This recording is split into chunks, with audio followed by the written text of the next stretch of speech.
ഓം നമോ ഭഗവതേ വാസുദേവായ. ശ്രീമന്നാരായണീയം ദശകം 5 ശ്ലോകം 5.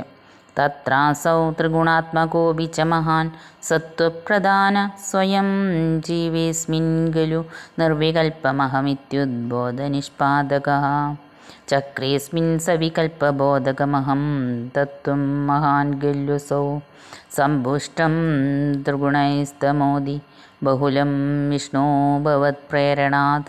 സാരാംശം: കഴിഞ്ഞ ശ്ലോകത്തിൽ അല്ലയോ ഭഗവാനെ, അവിടുത്തെ പ്രേരണ നിമിത്തം ത്രിഗുണങ്ങളുടെ സഹായത്തോടെ മായ ബുദ്ധിതത്വമാകുന്ന മഹത്വത്തെ സൃഷ്ടിച്ചു എന്ന് പറഞ്ഞുവല്ലോ. എന്നുകൊണ്ടാണ് ശ്ലോകം അവസാനിപ്പിച്ചത്. ത്രിഗുണങ്ങളുടെ സഹായത്തോടെ, അതായത് സത്വരജ തമോ ഗുണങ്ങളുടെ സഹായത്തോടെ മാത്രമേ മായയ്ക്ക് പ്രവർത്തിക്കാനാകൂ. അതും ത്രിഗുണങ്ങൾ ഏറ്റക്കുറച്ചിലുള്ളപ്പോൾ മാത്രമേ മായയ്ക്ക് പ്രവർത്തിക്കാൻ പറ്റൂ.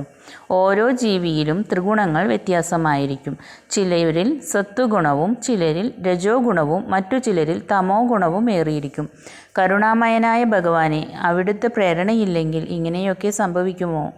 ബുദ്ധിതത്വമാകുന്ന ഈ മഹത്തത്വം സത്വരജ തമോ ഗുണങ്ങൾ ചേർന്നതാണെങ്കിലും അതിൽ സത്വഗുണം കൂടിയും മറ്റു 2 ഗുണങ്ങൾ കുറഞ്ഞു വരുന്നാൽ ജീവന് ഇത് വേർതിരിവ് കൂടാതെ അഹംബോധത്തെ സൃഷ്ടിക്കുന്നു, അതായത് ഞാൻ എന്ന ഭാവത്തെ സൃഷ്ടിക്കുന്നു. എന്നാൽ ബുദ്ധിതത്വത്തിൽ തമോ ഗുണം കൂടുതലും മറ്റു 2 ഗുണങ്ങൾ കുറഞ്ഞു വരുന്നാൽ അവിടെ അഹന്താബോധം സൃഷ്ടിക്കുന്നു. നാം ചിലപ്പോൾ പറയാറില്ലേ, എന്തൊരു തലക്കന അവന് അല്ലെങ്കിൽ അവൾക്ക്.